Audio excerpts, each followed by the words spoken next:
You won't believe what happened when the HOA showed up demanding I move my boat, and things got wild from there. It all started when I parked my boat by the lake, a spot I thought was perfect for relaxing and enjoying the water. But then, out of nowhere, the Homeowners Association sent me a notice saying I had to move it immediately. At first, I figured it was just a simple misunderstanding, maybe some rules I didn't know about. But as I dug deeper, I realized they didn't even know the whole story, the real story behind that lake, and who actually owns it. What makes this even crazier is that the HOA's fishing club, the group that's been spending all their time by the water, had no idea I actually own the entire lake. Yep, that's right. The same lake where they've been fishing and hanging out is actually my property. So when I found out they were basically treating my lake like their private playground, I knew something had to change. This wasn't just about moving a boat anymore. It became a showdown between me and the HOA, with their entitled fishing club caught right in the middle. They thought they could push me around and enforce their rules. But they didn't realize they were dealing with someone who had the legal upper hand. The tension grew fast, and things started to get heated as I made my decision, a decision that would shock everyone involved.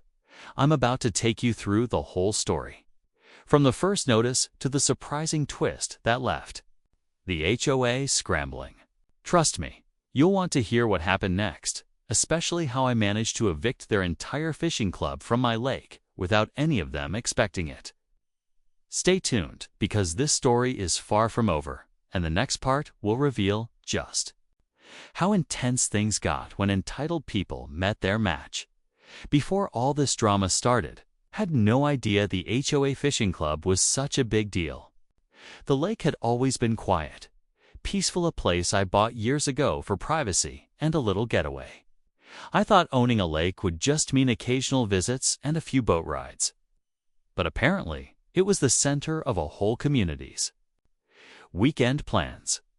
The HOA members would show up regularly with their fishing gear, picnic setups, and loud conversations, acting like the lake belonged to them. I never said anything because I didn't want any trouble. Plus, I figured they were neighbors just enjoying the space. But then, out of nowhere, the HOA sent that letter about my boat. They claimed I was breaking some community rules and needed to move my boat to a designated spot somewhere inconvenient and far from the water. I tried reaching out, asking for a simple explanation or maybe some compromise, but they ignored me. It felt like they were just trying to flex power, enforcing rules that didn't really apply to me.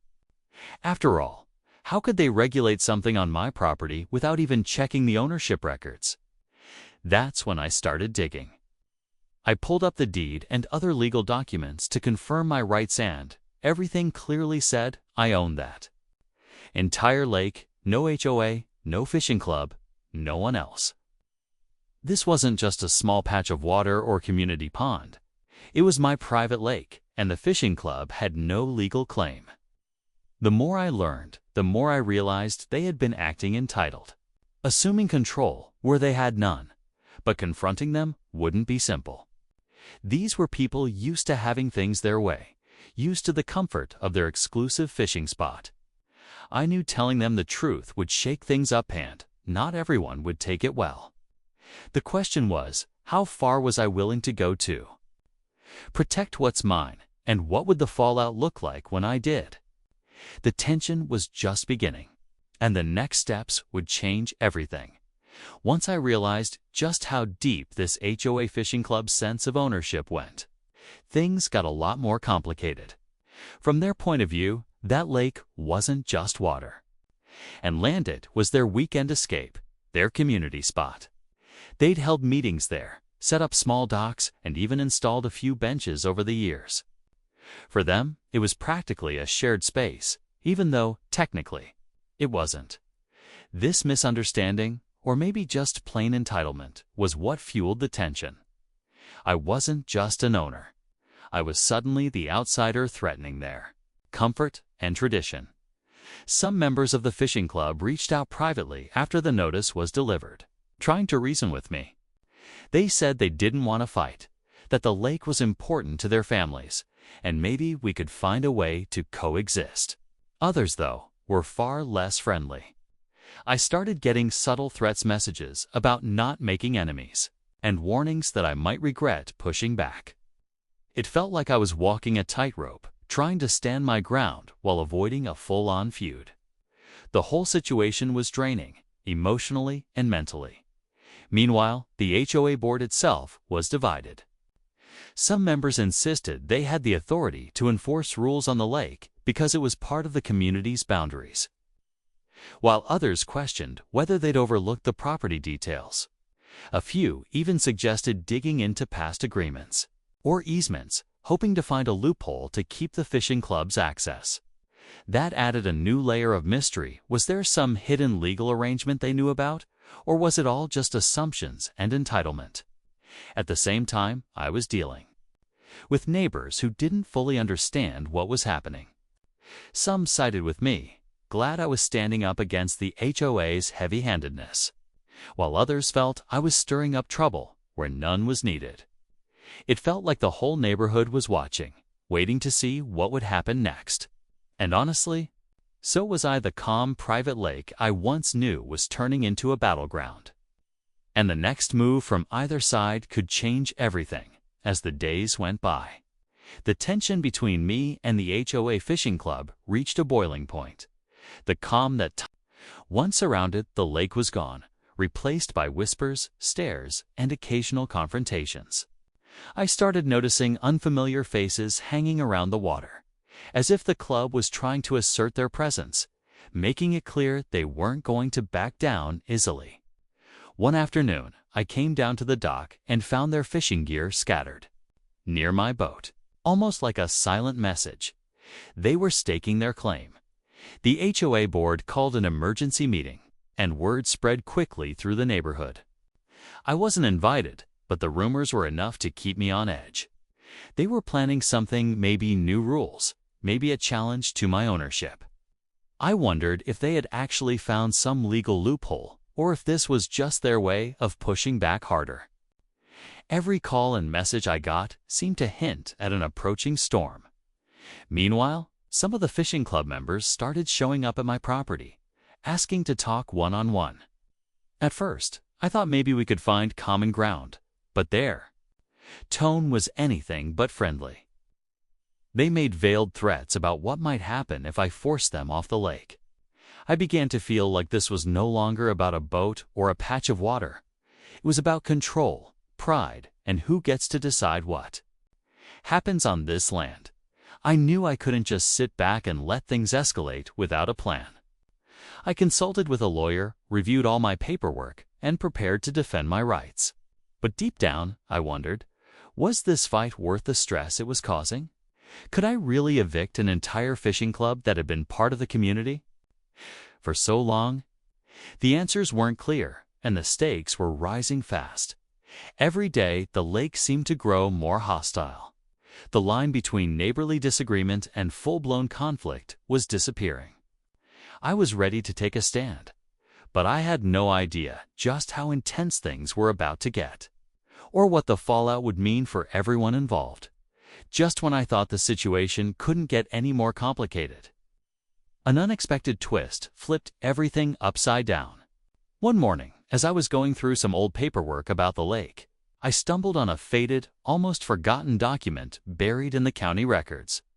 It wasn't just a simple ownership deed. It referenced a long-standing easement agreement from decades ago, something that supposedly allowed the HOA and its members limited access to parts of the lake for recreational use. Suddenly, the clear-cut ownership I thought I had wasn't so black and white. This discovery sent my mind spinning. Could this easement give the fishing club some kind of legal footing, after all? Was the HOA's fight to keep their fishing spot actually backed by old legal rights I had overlooked? I called my lawyer immediately to get a clearer picture, but even they admitted this could change the entire game. It was like finding a secret rule in a game you thought you already won. Meanwhile, the fishing club caught wind that I was digging into old records, and their confidence grew. they started showing up in larger groups, sometimes lingering just outside my property lines, making it clear they felt empowered. The HOA board grew louder, publicly pushing their narrative that they had been stewards of the lake for generations and that their rights shouldn't be ignored. Social media posts and neighborhood emails started circulating, painting me as the villain trying to take away a beloved community space. The pressure mounted from all sides. I was caught between asserting my rights as the lake owner and navigating the murky waters of this mysterious easement. The community's opinion was split, and the fishing club's sense of entitlement seemed stronger than ever. It felt like the whole neighborhood was holding its breath, waiting to see what would break first: the old agreements, the HOA's stubbornness, or my patience. With everything at stake, the stage was set for a showdown none of us saw coming. The day everything came to a head was like nothing I'd ever expected. With the easement document complicating the picture, tensions were sky high. The fishing club organized a big gathering at the lake, making it clear they weren't leaving without a fight. When I arrived with my lawyer, ready to lay down the facts and protect my property rights, the atmosphere was thick with anger and disbelief. I explained calmly that while the easement did exist, it only allowed very limited access nowhere near the full control the HOA and the fishing club assumed. I showed them the legal boundaries, the parts of the lake that were truly theirs to use and those that were strictly my private property. It was a moment of truth. Some members were shocked. Others tried to argue, but the facts were undeniable. Slowly, the realization sank in that the fishing club had been overstepping for years, assuming rights they didn't legally hold. Just as it seemed like the conflict might finally settle, an unexpected twist came from one of the older neighbors. They revealed that years ago, the HOA had quietly bought a small parcel of land adjacent to the lake, enough to give them limited ownership of a narrow strip along the shore. This meant they did have some legal grounds to be there, but it was far less than what they claimed. More surprising, this land had been the source of the docks and benches the club used. The revelation changed everything. Instead of a total eviction, it became clear that a compromise had to be reached, one that respected both my ownership of the lake and the HOA's limited rights on their shore parcel. The fishing club agreed to pull back their gear from the deeper lake areas and keep their activities on the designated strip. It wasn't a perfect solution, but it was the balance everyone needed in the end. The lake stayed mine, but the community kept a small part to enjoy. The HOA learned they couldn't assume control without proof, and I realized standing up wasn't about winning alone, it was about respect and boundaries. Just as things settled, I received a call hinting that there might be more hidden claims on the lake from an unexpected party, leaving the story far from over and the tension very much alive. After that intense showdown, things finally started to calm down around the lake. The fishing club pulled back as agreed, respecting the boundaries we set. And the HOA board seemed to understand that owning a piece of land, especially a whole lake, comes with responsibilities and limits. It wasn't an easy lesson for anyone, but it was necessary. The community slowly adjusted to this new balance. I felt a sense of relief knowing my rights were protected without turning neighbors into enemies. Looking back, the whole experience taught me a lot about property rights, community expectations, and standing up for what's yours without losing sight of common respect. The fishing club wasn't trying to cause trouble at first. They just assumed the lake was public or shared. That sense of entitlement wasn't unusual in HOA stories, but it reminded me how important clear communication and knowing your legal boundaries are, especially when emotions run high.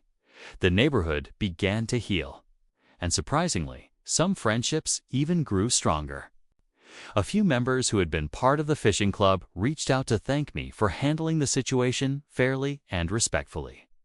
It made me realize that sometimes conflict isn't about who's right or wrong, it's about finding a way forward that everyone can accept. As for the mystery caller hinting at other claims on the lake, I decided to tackle that one step at a time. For now, I'm focused on enjoying the peace of my property and making sure my boat is safe where it belongs.